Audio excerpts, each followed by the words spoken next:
Yassir li amri wahlul 'uqdatam min lisani yafqahu qawli amma ba'd. Hadratul muhtaramin, para alim ulama, para kiai, para habaib yang kami muliakan, kepada pengurus DKM Masjid Quba beserta jamaah Masjid Quba yang dirahmati oleh Allah, mudah-mudahan dipanjangkan umurnya oleh Allah Subhanahu wa taala. Amin ya rabbal alamin. Alhamdulillah, segala puji bagi Allah, pada pagi hari ini kita bisa melaksanakan salat subuh berjamaah, dilanjutkan dengan ta'lim. Mudah-mudahan kehadiran kita mendatangkan rahmat dan ampunan Allah untuk kita semua. Amin ya rabbal alamin. Salawat serta salam tak lupa kita haturkan, kita sanjungkan kepada junjungan kita Nabi besar Muhammad sallallahu alaihi wasallam beserta keluarganya dan para sahabat-sahabatnya. Mudah-mudahan kita semua kelak menjadi umatnya yang mendapatkan syafaat dari baginda Nabi besar Muhammad sallallahu alaihi wasallam. Amin ya rabbal alamin.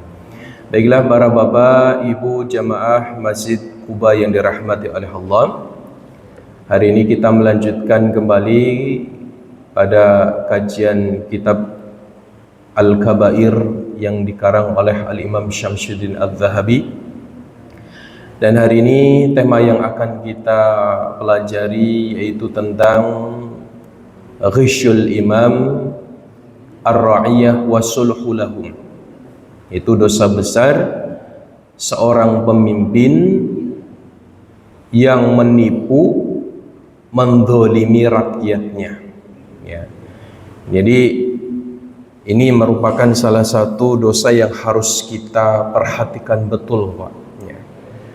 Karena dosa ini dosa yang termasuk digolongkan dengan dosa yang dilaknat oleh Allah ketika seorang pemimpin diberikan amanah oleh Allah untuk mengurusi urusan-urusan kaum muslimin, namun mereka justru menelantarkan rakyatnya. Mereka menelantarkan rakyatnya dalam kesengsaraan, dalam kemiskinan, ya. Serta mereka juga menolak pintunya untuk diberikan kesempatan orang miskin untuk mengadu kepadanya, ya. Dia menutup pintu rumahnya agar orang miskin tidak bisa masuk ke rumahnya, gitu ya. Kemudian, ya, ini termasuk salah satu yang berkaitan dengan segala kepemimpinan apapun, Pak, baik sifatnya lokal maupun nasional, ya. Jadi ketika ada seorang pemimpin yang tidak memperhatikan rakyatnya, yang tidak peduli dengan rakyatnya, dan dia menutup pintu rumahnya dari orang-orang miskin, maka orang-orang yang demikian jatuh kepada dosa besar, dosa yaitu menelantarkan rakyatnya dalam kemiskinan. Nah, ini walaupun dosa ini besar, Pak, tapi hari ini banyak orang-orang yang justru mengidam-idamkan, Pak, ya. Banyak orang yang kemudian ingin menjadi pemimpin, dan rata-rata orang yang menginginkan menjadi pemimpin itu rata-rata orang yang tidak takut dengan Allah, Pak, ya. Hari ini banyak orang-orang yang kemudian berlomba-lomba ingin menjadi pemimpin, padahal dia itu sudah pernah terjerat korupsi, Pak. Mereka sudah pernah mengambil harta rakyat, lalu kemudian dipenjara, tapi tidak menghentikan keinginannya untuk menjadi seorang pemimpin, Pak. Dan ini banyak sekali di zaman kita sekarang, ya. Dan tentunya kita sebagai umat muslim, ketika melihat ada seorang pemimpin pejabat yang koruptor, ya, kemudian dia dihukum, dipenjara, tentunya ini harus menjadi pelajaran untuk kita semua, Pak. Agar apa? agar jangan sampai kita menjadi seorang pemimpin melakukan hal yang sama. Karena orang muslim itu tidak akan jatuh pada lubang yang sama, Pak. Ya, karena tobatnya seorang pemimpin itu berat, Pak. Orang kalau pernah menjadi pemimpin dan dia pernah ngambil uang rakyat, dia pernah melantarkan rakyatnya, ketika dia bertobat, Pak, itu tobatnya susah, Pak. Tobatnya berat sekali seorang pemimpin yang zalim. Bukan karena Allah tidak terima tobatnya. Allah terima tobatnya, tapi dengan syarat. Dia harus mengembalikan semua harta yang telah dia ambil. Kepada siapa? Diberikan kepada seluruh rakyatnya. Dan ini berat sekali, Pak. Ya, makanya orang pencuri, Pak, koruptor, kalau dia mau bertobat agar tobatnya diterima oleh Allah, dia harus mengembalikan harta yang pernah dulu dia ambil. Makanya dosa yang besar, Pak, itu salah satunya yaitu dosa yang berkaitan dengan rakyat. Kalau dia tidak mengembalikan harta yang pernah dia ambil, maka tobatnya belum diterima. Ya. Makanya naudzubillah min dzalik, Pak, ya. Jangan sampai kita menjadi seorang pemimpin kemudian kita mengambil harta rakyat. Naudzubillah, ini dosa paling besar, plus ya, dia termasuk orang yang akan merugi besok di akhirat. Ya. Makanya ini kita harus tahu zalim itu apa, Pak? Zalim itu berasal dari kata zulmun. Zulmun itu gelap. Jadi zalim itu adalah wad'u syai' ghairu mahilli, yaitu meletakkan sesuatu bukan pada tempatnya. Itu namanya zalim, Pak. Jadi kalau ada seorang pemimpin menjabat sebagai RT, RW, atau misalkan camat, bupati, gubernur dan sebagainya, presiden, kemudian dia tidak melakukan pekerjaannya dengan sesuai dengan pekerjaannya, ya, dia tidak korupsi, dia tidak mengambil uang rakyat, ya, maka dia tidak dikatakan zalim. Tapi kalau dia mengambil harta yang bukan miliknya, dia gunakan harta yang bukan miliknya untuk pribadi, maka itu dikatakan zalim. Naudzubillah min dzalik. Maka hati-hati bagi orang yang pernah melakukan kezaliman, segeralah bertobat dan berikan harta yang dulu pernah kita ambil, berikan kepada orang yang pernah kita zalimi, ya. Para hadirin jamaah yang dimuliakan oleh Allah Subhanahu wa taala, maka di dalam kitab Al-Ghabari ini, Pak, ini banyak dijelaskan tentang dosa besar seorang pemimpin yang zalim, ya, di mana salah satu yang diriwayatkan, hadis yang diriwayatkan oleh Imam Tabrani, ya, dalam derajat hadis yang sahih, Rasulullah sallallahu alaihi wasallam pernah menyampaikan, man walla syai'an min amril muslimin lam yanzurila fi hajatihi hatta yanzura hawaijahu. Ya. Ini hukuman, Pak, bagi orang yang menjadi pemimpin namun dia zalim. Apa kata Rasulullah? Barang siapa yang menjabat, ya, sebagai pemimpin untuk mengurusi kebutuhan orang-orang, ya, khususnya orang-orang muslim, lalu dia tidak memperhatikan orang-orang muslim, lalu dia tidak memperhatikan rakyatnya, dia hanya mengeruk harta rakyat, mengambil harta rakyat untuk memperkaya dirinya, ya, untuk memperkaya di masa pensiunannya, ya. Jadi ini dia sudah ancang-ancang, Pak, ini gimana caranya biar saat saya pensiun saya bisa mengumpulkan uang yang banyak, Pak, gitu. Maka pemimpin yang seperti ini hati-hati Pak. Kata Rasulullah, besok di hari kiamat Allah akan melepaskan darinya, Allah tidak akan menolong orang tersebut dan Allah murka kepadanya. Ya.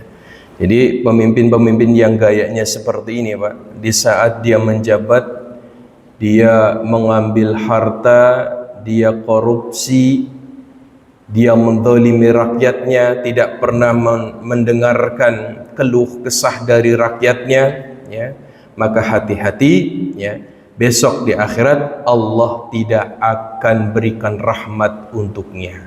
Kalau orang sudah tidak dirahmati oleh Allah, kira-kira mau kemana Pak besok di akhirat Pak? Ya, bingung Pak katanya. Ya. Allah sudah melepaskan darinya Pak. Allah biarkan mereka. Mungkin kalau di dunia dia masih ada yang menolong, ya, terutama orang-orang yang pernah menjilatnya Pak, ya, orang yang memuji-mujinya demi untuk mendapatkan jabatan Pak.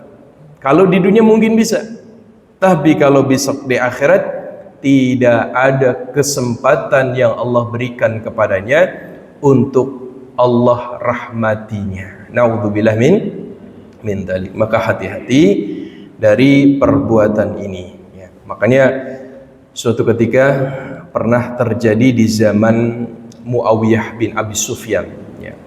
Muawiyah bin Abi Sufyan ini ketika menjadi pemimpin, ya, beliau ini pernah dinasihati oleh salah satu sahabat yang bernama Amru bin Murrah.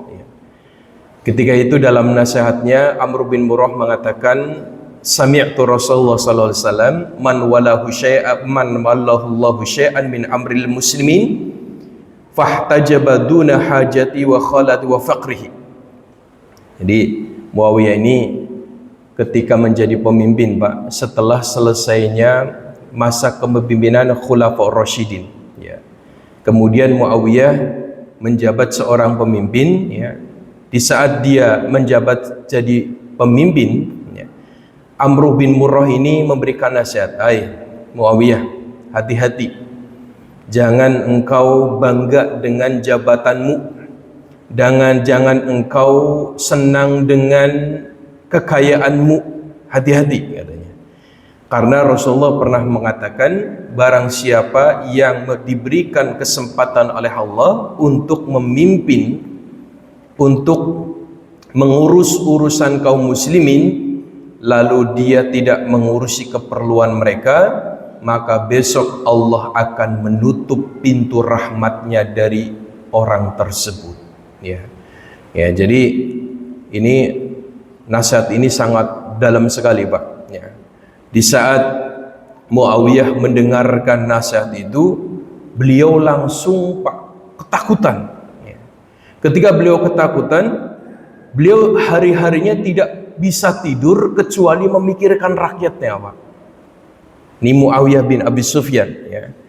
Dan Rasulullah mengatakan hati-hati siapa orang yang pernah menjadi pemimpin, menjadi pejabat, lalu dia mendolimi rakyatnya, besok Allah tidak akan menolong orang tersebut, Allah tidak akan memberikan rahmat kepada orang tersebut, ya, dan mereka akan dihijab oleh Allah.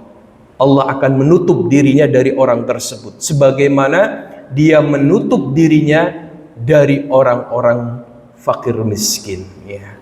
Hati-hati Pak, ya. Mungkin, ya, kita di dunia, ya, ada yang menolong, tapi besok di akhirat tidak ada yang bisa menolong kecuali pertolongan Allah. Dan di hari itu tidak ada yang bisa menolong kecuali pertolongan Allah.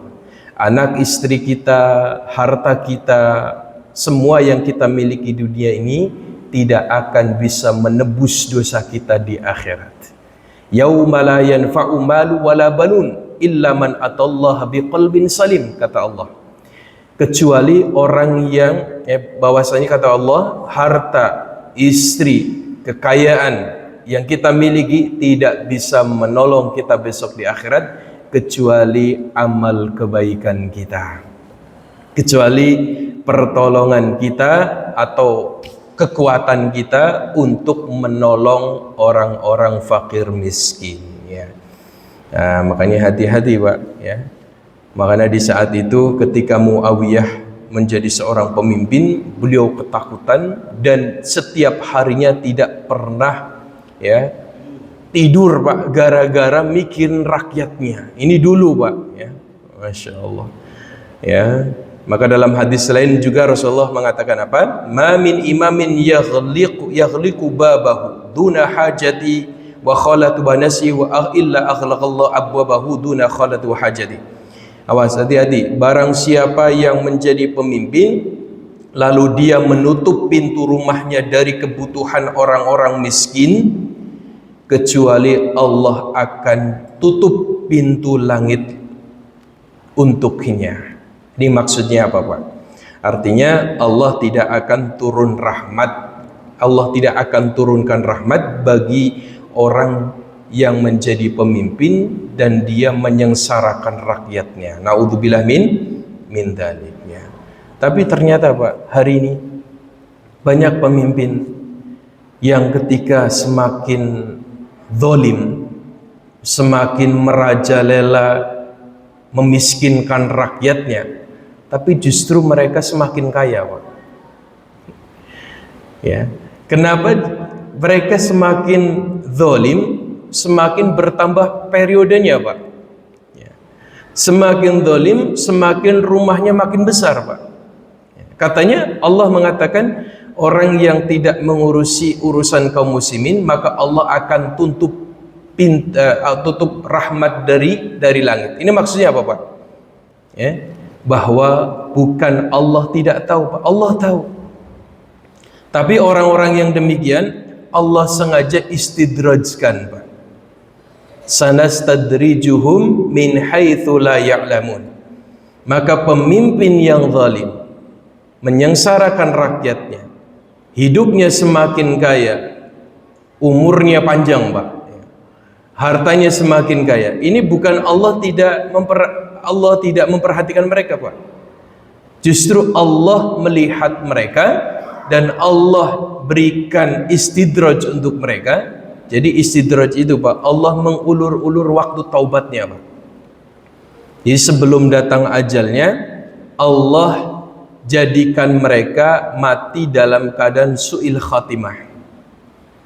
Jadi sebelum datang ajalnya, Allah tidak berikan kesempatan untuk bertaubat Pak. Naudzubillah min dzalik, ya. Ini hati-hati ya Pak, ya, dari perbuatan ini. Maka dalam ayat lain juga Allah berfirman, wala tahsabanallaha ghafilan amma ya'maludz zalimin. Allah jangan mengira Allah itu tidak tahu apa yang dilakukan oleh orang-orang zalim. Allah tahu. Tetapi Allah biarkan mereka dengan kekayaan, Allah biarkan mereka dengan hartanya yang banyak, bukan karena Allah tidak tahu. Allah tahu. Tetapi Allah sedang mengulur-ulur waktu mereka, ya, waktu kematian mereka, agar mereka tidak bertobat kepada Allah. Naudzubillah min dzalik, ya. Makanya ini perbuatan yang harus kita perhatikan betul Pak. Jangan sampai kita memakan harta bukan milik kita, karena dampaknya besar sekali Pak, ya. Maka dalam hadis yang diriwayatkan oleh Al-Imam Bukhari mengatakan bahwa la tazulu qadama 'abdin hatta yus'alu an arba'. Seorang hamba tidak akan melangkahkan kakinya besok di akhirat kecuali akan ditanya tentang apa Pak? Tentang 4 perkara. Yang pertama apa? Ditanya tentang umurnya dihabiskan untuk apa. Yang kedua ditanya tentang badannya digunakan untuk apa. Yang ketiga ditanya tentang hartanya, dari mana dia dapatkan Pak, dan dari mana dia dapatkan dan kemana dia keluarkan. Maka hati-hati Pak, kalau berkaitan dengan harta Allah tanya 2 kali Pak. Dari mana kamu dapatkan harta? Yang kedua dari kemana kalian keluarkan harta tersebut, ya. Maka orang yang ya pernah menjadi pemimpin mengambil harta rakyat, hati-hati ya, dia akan banyak ditanya tentang hartanya ya. Maka bagi para RT, camat ya, kemudian ya menteri dan sebagainya, hati-hati, jangan sampai kita menggunakan harta, menggunakan uang yang bukan milik kita, kita jadikan untuk kebutuhan kita sehari-hari. Na'udzubillah min dzalik. Para bapak ibu yang dirahmati Allah Subhanahu wa taala, ini ya Masya Allah Pak ya, dosanya seorang pejabat yang koruptor ya. Na'udzubillah min dzalik. Jangan sampai kita menjadi seperti itu. Jangan sampai di saat kita meninggal dunia, ketika kita meninggal dunia, telah meninggal dunia Bapak Ahmad yang pernah menjadi bupati misalkan ya, dulu ketika menjadi bupati dia melantarkan rakyatnya, jangan sampai ketika diucapkan namanya orang-orang justru senang terhadap kematiannya Pak. Naudzubillah Pak ya. Telah meninggal Bapak Ahmad yang pernah menjabat jadi bupati misalkan, pernah menjabat jadi ketua apa, ketua pejabat apa misalkan ya, dia zalim terhadap rakyatnya, di saat itu rakyatnya mengucapkan innalillahi, tapi dalam hatinya dia senang Pak ya, ya, dalam hatinya senang, syukurinlah katanya, untung dia mati gitu ya. Na'udzubillah min dzalik. Jangan sampai kita meninggal dunia disenangi oleh orang yang masih hidup Pak ya. Karena tanda kebaikan seorang itu di hadapan Allah, dia baik di hadapan Allah ketika orang-orang yang hidup mengatakan dia baik ya. Jangan sampai ketika meninggal dunia ada orang mengucapkan Allahumma firlahu, hanya lisannya saja Pak, tapi hatinya senang dengan kematiannya. Naudzubillah min dzalik Pak ya. Karena orang yang masih hidup itu akan menjadi saksi kebaikan kita ya. Kan kata Rasulullah Bapak, jika ada seorang yang meninggal dunia, kemudian ada 3 orang saja Pak yang menangis atas wafatnya kita, jadi nangisnya bukan dibuat-buat Pak, nangisnya benar-benar, ya Allah Pak Haji itu mau orangnya baik sekali, ya Allah orang itu baik sekali, tapi kok wafatnya cepat sekali ya Allah gitu kan. Karena dia terasa terbantu dengan perbuatannya Pak, sehingga ketika dia meninggal dia kehilangan Pak, dia meneteskan air mata, di saat itu Allah bukakan rahmat untuk orang tersebut ya. Plus ketika meninggal dunia dia disolati oleh 40 orang Pak, ada yang mengatakan 100 orang ya. Kalau ada orang meninggal dunia disolatkan oleh 40 orang, atau dalam riwayat lain 100 orang, itu menunjukkan bahwa orang itu baik Pak ya. Masya Allah. Para hadirin jamaah yang dimuliakan oleh Allah Subhanahu wa taala, maka berhati-hatilah siapa yang menjadi pejabat, siapa yang menjadi pemimpin, jadilah pejabat yang adil, jadilah pejabat yang bisa memenuhi kebutuhan rakyatnya. Maka orang-orang yang menjadi pejabat dia adil, maka dia di hadapan Allah dijadikan orang yang istimewa Pak. Makanya dalam sebuah hadis kan Rasulullah pernah mengatakan ada 7 orang yang besok akan mendapat naungan Allah, di mana tidak ada naungan kecuali naungan Allah. Siapa Pak? Allah sebutkan yang pertama adalah al-imamu adil, seorang pemimpin yang adil, seorang pemimpin yang tidak menzalimi rakyatnya, seorang pemimpin yang memperhatikan rakyatnya, maka itu adalah imam yang adil. Maka orang-orang yang seperti ini besok akan mendapatkan naungan khusus dari Allah Subhanahu wa taala. Jemaah yang dimuliakan oleh Allah Subhanahu wa taala, maka ini sebagai sandaran kita, minimal kita kalau menjadi pemimpin perbanyaklah membaca kisah-kisah para nabi dan orang-orang soleh Pak ya. Nah, seperti Umar bin Khattab, ya. Umar bin Khattab itu menjadi seorang pemimpin yang menjadi apa? Yang menjadikan kita agar kita mencontohkan beliau gitu ya. Umar bin Khattab, Pak, selama menjadi seorang pemimpin, beliau itu sangat memperhatikan rakyatnya, Pak. Ya. Maka di dalam kepemimpinan beliau di masa Madinah itu mendapati ada musim paceklik, Pak. Ya.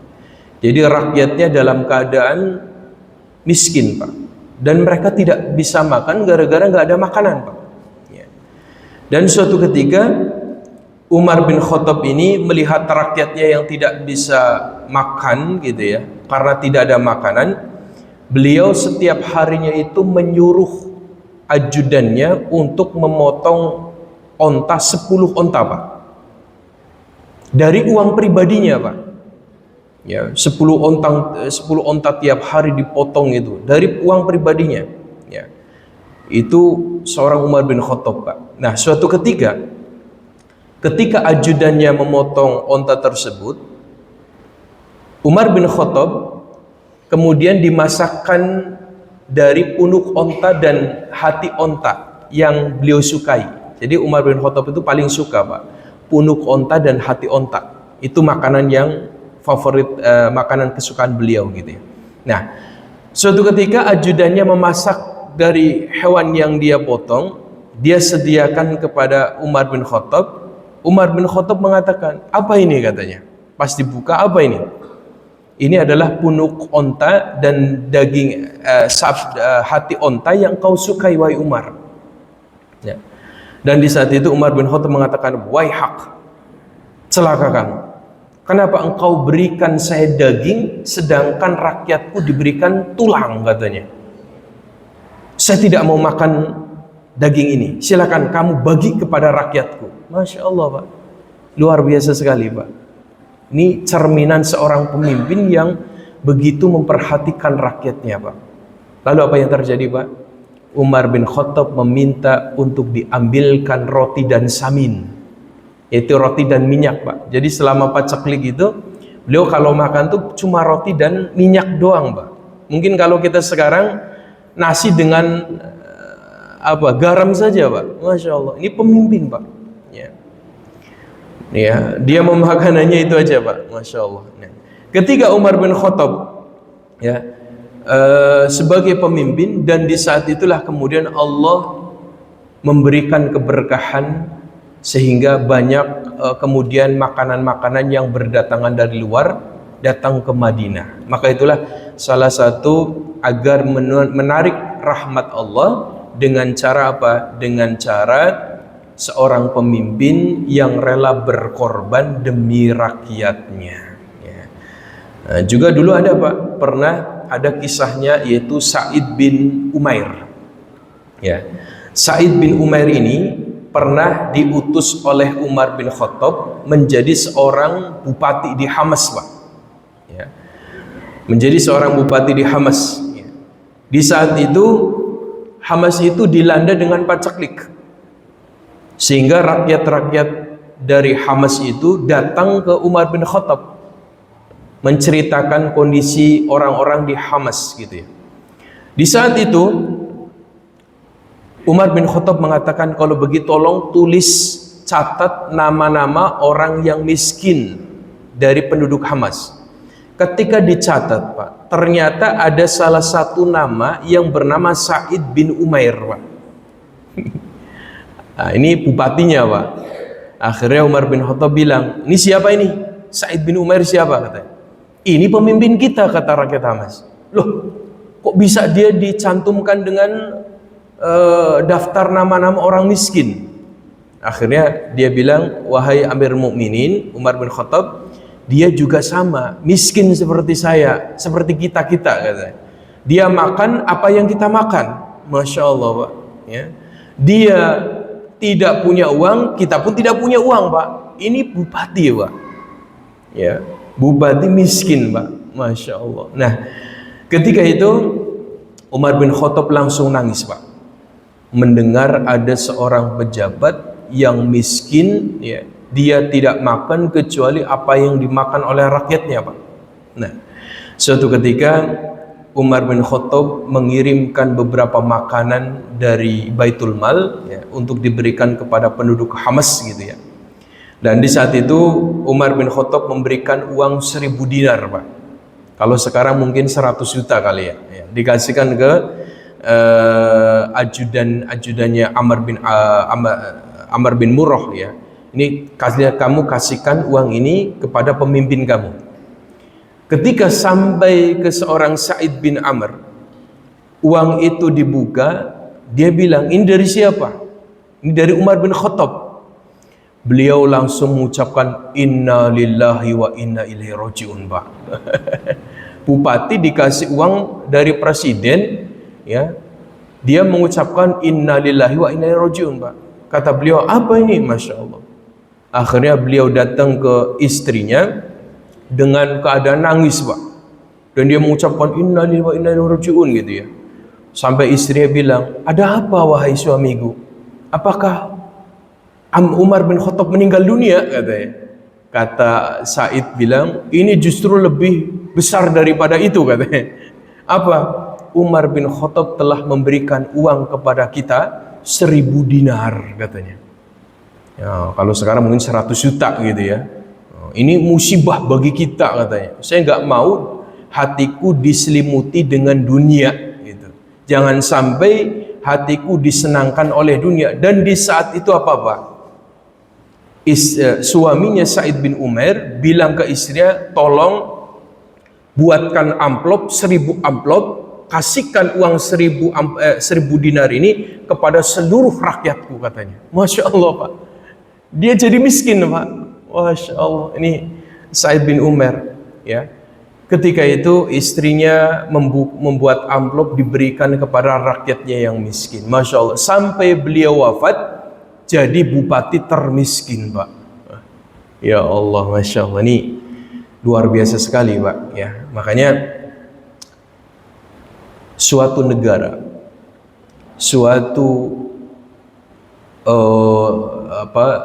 suatu daerah, ya, ketika dipimpin oleh pemimpin yang adil, pemimpin yang bijaksana, pemimpin yang selalu memperhatikan rakyatnya, insya Allah Allah berkahi hidupnya, Pak. Insya Allah Allah berkahi rakyatnya, gitu ya. Hari ini banyak orang ingin menjadi pemimpin, tapi dia tidak berniatan untuk mengurusi rakyatnya. Tidak ada niatan untuk mengentaskan kemiskinan, Pak. Yang dia pikirkan bagaimana hartaku semakin banyak, bagaimana anak-anakku semakin kaya. Begitulah, Pak, yang dipikirkan, ya. Maka hati-hati, jangan sampai kita mendolimi rakyat-rakyat yang dijadikan kita sebagai pemimpin mereka. Maka hati-hati, ya. Para hadirin jamaah yang dimuliakan oleh Allah Subhanahu wa taala, makanya Allah di dalam hadis qudsinya juga mengatakan jangan sampai kita berbuat zalim terhadap orang lain. Allah, apa yang dikatakan Allah, inni haramtu dzulma ala nafsi wa, ya, sesungguhnya saya telah mengharamkan kezaliman pada diriku. Allah saja, Pak, mengharamkan dirinya untuk menzalimi rakyatnya, Pak. Padahal Allah Tuhan, Pak. Allah Tuhan mampu untuk menzalimi rakyatnya, tapi Allah saja enggak menzalimi rakyatnya, Pak. Allah saja tidak menzalimi hamba-hambanya, Pak. Maka kita sebagai hamba, kalau kita sampai menzalimi orang lain, sungguh kita telah melampaui batas daripada apa yang Allah lakukan. Ya. Fa inna dzulma dzulumatun yaumal akhirah. Awas, hati-hati. Orang yang menzalimi orang lain, satu kezaliman dia lakukan, maka Allah akan balas kezaliman-kezaliman besok di akhirat. Apa kezaliman Allah? Allah akan jadikan mereka hidup dalam kegelapan besok di akhirat. Naudzubillah min dzalik, Pak. Ya. Makanya siapapun di antara kita jangan sampai mendolimi orang lain, ya. Jangan sampai kita menyengsarakan orang lain, ya. Kita jadi pejabat, jangan sampai menjadi pejabat yang melawan syariat-syariatnya Allah. jangan menjadi pejabat yang justru ya menghancurkan nilai-nilai keislaman dan membiarkan rakyatnya dalam kemiskinan. Naudzubillah min dzalik ya. Makanya hati-hati ya, terutama para pejabat-pejabat ya. Ya. Dulu pernah ada pejabat yang mendolimi rakyatnya, Pak. Siapa, Pak? Namanya, Pak? Hitler, ya, Pak ya. Kemudian ada namanya Bineto ya. Ya, jadi pejabat presiden Italia, Pak. Ya. Dulu ada pejabat presiden Italia ya, pernah menjabat sebagai presiden ya, tapi dia zalim terhadap rakyatnya. Sebetulnya, Pak, pejabat-pejabat itu dia tahu, Pak, bahwa apa yang dia lakukan Allah akan balas, Pak. Dia tahu, Pak. Dan balasannya terkadang kalau tidak di dunia, di akhirat, Pak. Maka hati-hati ya. Ya, dulu pernah ada seorang pejabat yang bernama Bineto, Pak ya. Kalau nggak salah Bineto ya. Dia seorang pemimpin Italia ya. Dulu teman dekatnya Hitler, Pak. Apa yang terjadi, Pak? Bineto ketika dia meninggal dunia, dia dalam keadaan tersiksa, Pak. Dia disiksa oleh rakyatnya, dia digantung, Pak. Digantung oleh rakyatnya, di tengah jalan dia diinjak-injak jasadnya, Pak. Diinjak-injak jasadnya, kemudian diludahi oleh rakyatnya, ya. Dan di saat itu Hitler juga sama, Pak. Hitler mendengarkan temannya yang zalim itu, ya. Dia takut ketika masa ajalnya kemudian dia dibunuh oleh orang-orang, ya. Karena dia takut, dia akhirnya apa, Pak? Dia bunuh diri, Pak. Dia tembakkan ya kepalanya sendiri, dia bunuh diri, sampai istrinya pun dibunuh sama dia gitu kan. Itu gara-gara apa? Gara-gara kezaliman yang dia lakukan. Maka orang yang berbuat zalim bisa Allah hukum mereka di dunia ya. Maka hati-hati jangan sampai kita menjadi pemimpin yang zalim ya. Dulu ada seorang raja juga, Pak. Ya, di masa tahun ke-40 sampai tahun ke-90 dulu ada seorang yang bernama Hajjaj, Pak. Pernah dengar, Pak? Hajjaj itu dijadikan sebagai pemimpin dan dia kejam sekali, Pak. Ya. Kekejamannya dia itu setiap ada orang yang berani berkata jelek terhadap kepemerintahannya, maka dia akan dipenggal, Pak. Jadi di masa kepemimpinan Hajjaj ini, Pak, ulama-ulama pun yang mengkritik Hajjaj besoknya langsung dipenggal kepalanya, Pak. Maka dalam riwayat itu, Pak, itu setiap hari orang-orang di zaman itu ketika ngopi, Pak, ketika ngafe, ketika pergi ke kafe, Pak, yang dia bicarakan apa, Pak? Semalam siapa yang dipenggal, katanya, Pak. Ini zalim sekali Hajjaj, Pak. Setiap ada yang mengkritik, besok diambil ya, kemudian dihukum, kemudian dipenggal, Pak. Dan hampir setiap hari, Pak. Ya. Suatu ketika ada seorang yang bernama Sa'id ya, bin Amir. Tadi Sa'ad, sekarang Sa'id bin Amir, Pak. Nah, Sa'ad bin Amir ini seorang tabi'in, Pak. Banyak meriwayatkan hadis. Suatu ketika beliau mengkritik pemerintahan Hajjaj, dan di saat itu Sa'id bin Umar ditangkap oleh ajudan-ajudannya dan hendak dipenggal, Pak. Ketika dia mau dipenggal, dia berdoa kepada Allah. Ya Allah, jadikanlah saya orang terakhir yang dizolimi oleh Hajjaj. Nah, saat itu apa, Pak? Doanya Sa'id bin Umar dikabulkan oleh Allah. Suatu ketika Hajjaj ini, Pak, itu terkena penyakit perutnya itu mengeluarkan belatung, Pak. Cacing, Pak. Masya Allah, ulat-ulat itu ada di perutnya gitu ya. Ketika Said meninggal dunia, 3 hari setelah itu Allah hukum Hajjaj itu dengan apa? Allah berikan perutnya banyak belatungnya. Dan ada riwayat lain, Hajjaj ini sebelum meninggal dunia, dia itu seakan-akan seperti orang yang sedang tersiksa, Pak. Dia suka ngigo, jangan sakiti saya, jangan sandera saya, jangan penggal saya, jangan tarik saya. Begitu, Pak. Padahal nggak ada orang yang narik, Pak. Tapi dia seakan-akan seperti orang gila, Pak. Nah, ini sampai di saat meninggalnya Hajjaj, semua orang-orang senang, Pak. Syukurin deh, alhamdulillah itu mati orang, begitu, Pak. Sampai semua orang-orang soleh senang, Pak, dengan kematian Hajjaj, Pak. Sampai kita dengar Umar bin Abdul Aziz ya, kemudian Hasan al-Basri itu sampai sujud ketika wafatnya Hajjaj, Pak. Ya. Makanya hati-hati ya, Pak ya, dari doa orang yang terzolimi, Pak. Maka dalam hadis kan Rasulullah mengatakan apa? Ittaqu da'watal madlum fa innahu bainallahu wa bainahu al-hijab. Hati-hati dari doanya orang yang terzalimi. Hati-hati, Pak. Karena tidak ada penghalang antara doa orang yang terzalimi dengan Allah, Pak. Kalau seandainya dia berdoa dan doanya dikabulkan oleh Allah, kita sengsara, Pak. Ya. Ya, seperti Hajjaj ini ya. Maka hati-hati. Ada 3 doa yang tidak akan ditolak oleh Allah.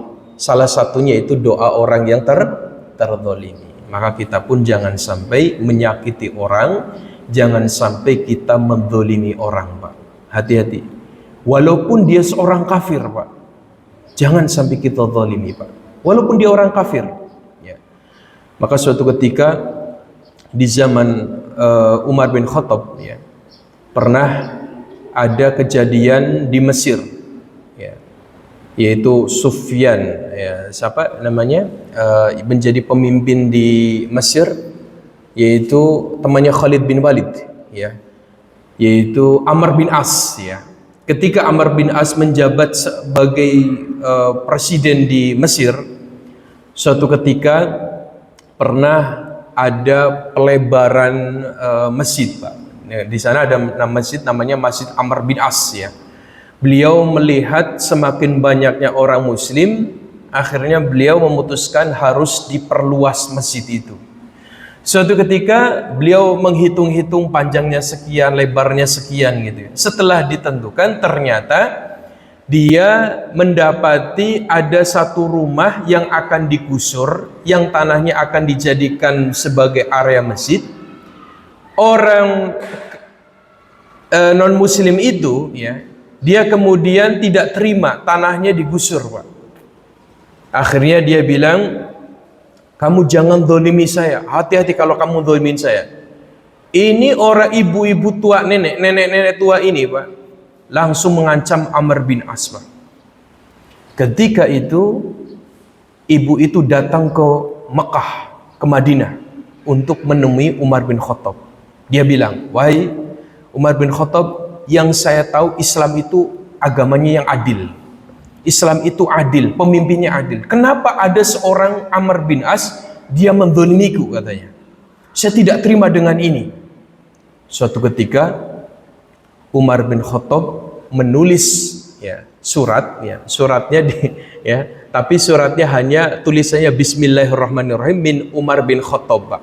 Suatu ketika Umar bin Khattab mencari bak sampah. Di situ ada tulang onta, dia tulis Bismillahirrahmanirrahim min Umar ibn Khattab. Tulangnya itu panjang, Pak. Saat itu Umar bin Khattab bilang, kasihkan ke Amr bin As. Nenek itu datang ke Mesir, diterimanya tulang itu oleh Amr bin As. Ternyata pas dilihat tulisannya min Umar bin Khattab, dari Umar bin Khattab. Ketika melihat tulang itu, Amr bin As ketakutan, Pak. Apa perintah dari Umar bin Khattab? Tegakkanlah keadilan. Gitu. Masya Allah Pak, ini orang kafir Pak. Dan di saat itu Masya Allah Pak, ibu ini kaget Pak. Apa yang kau lakukan dengan tulang ini? Kenapa engkau melihat satu tulang ini kamu langsung ketakutan? Kata Amr bin As, saya melihat tulang ini merupakan perintah bahwa saya diperintahkan untuk berbuat adil kepada siapapun Pak. Masya Allah Pak. Saat itu nenek itu langsung masuk Islam Pak. Ya, Masya Allah. Nih makanya hati-hati dari doanya orang yang terzalimi. Siapapun Pak, walaupun orang kafir, jaga sikap kita, jangan sampai kita menzalimi mereka Pak. Karena doa orang yang terzalimi, ketika dia mengangkat tangannya, ya Allah, balaslah kezaliman orang yang pernah menzalimiku. Di saat itu, walaupun dia bukan orang muslim Pak, di saat itu Allah bisa mengabulkan doa orang tersebut Pak. Kenapa Allah kabulkan Pak? Kenapa Allah kabulkan? Allah tidak suka dengan kezaliman. Maka hati-hati Pak. Ya. Juga ada pernah diriwayatkan Pak. Suatu ketika satu kisah lagi Pak ya. Ya. Pernah ada kejadian ya, ada seorang nelayan Pak. Setelah dia berlayar, dia hendak pulang ke rumah, di tengah jalan dia dijarah Pak. Hasil tangkapan ikannya itu dirampok oleh perampok. Suatu ketika rampok ini tidak menyisakan satu ikan pun kepada seorang nelayan. Dia pulang ke rumah, dia potong ikan, dia bersihkan ikan, hendak dia masak. Ketika itu ada salah satu ikan yang ternyata menggigit ibu jarinya Pak. Ketika digigit ibu jarinya, ternyata apa Pak? Jarinya itu membesar Pak. Ketika membesar, dia ketakutan, dia datang ke seorang dokter, dia bilang, dokter, tolong obatin tangan saya ini. Kata dokter, tidak ada obat kecuali harus dipotong tangannya. Akhirnya dipotong tangannya Pak. Ketika dipotong tangannya, dia pulang ke rumah, ternyata virusnya sudah menjalar ke seluruh tubuhnya Pak. Akhirnya dia ketakutan, dia datang ke seorang dokter lagi. Dia bilang, dokter, penyakitku ini sudah mulai menjalar. Akhirnya apa? Kata dokter, tidak ada obat kecuali harus dipotong tangannya. Akhirnya dipotong tangannya Pak.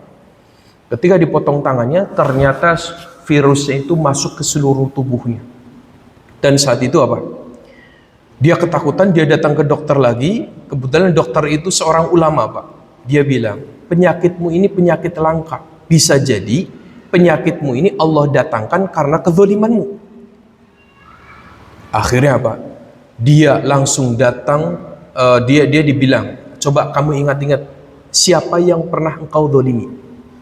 Dia baru ingat, oh ya, 2 minggu yang lalu saya pernah menjarah hasil tangkapan seorang nelayan. Akhirnya kata dokter itu, silakan kamu datang ke sana, minta maaf ke sana, agar penyakitmu ini Allah hilangkan. Akhirnya apa? Perampok ini mencari nelayan tersebut, dia memberikan uang kepada nelayan tersebut ya. Kemudian dia minta maaf kepada nelayan tersebut. Di saat itu nelayan itu berdoa kepada Allah, ya Allah, hilangkanlah penyakit dari orang ini gitu ya. Di saat itu penyakitnya sembuh Pak. Masya Allah Pak. Makanya hati-hati dari doa orang-orang yang terzalimi. Mudah-mudahan kita semua diselamatkan oleh Allah. Mudah-mudahan kita semua dijadikan hamba-hamba Allah yang akan selamat besok di dunia akhirat. Mudah-mudahan kita digolongkan menjadi orang-orang yang akan masuk surganya Allah Subhanahu wa taala. Amin ya rabbal alamin. Baik para Bapak Ibu yang dirahmati Allah Subhanahu wa taala, sebelum saya akhiri, silahkan barangkali ada yang bertanya.